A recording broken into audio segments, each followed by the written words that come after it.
I'm all about if you're really good, and this goes out to look, you have your hourly employees out there, and your hourly employees will be hourly employees. And my big, like right now, I'm talking to I'm reading the news about airline pilots, and they're all like, "We're really good, we're really good, we're really good. Give us our union contract."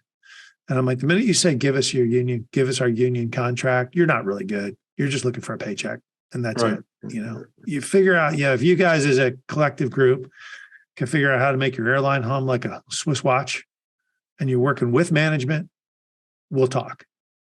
Yeah. Well, I'm talking about people who are really career minded, and they're going, "All right, I'm really good.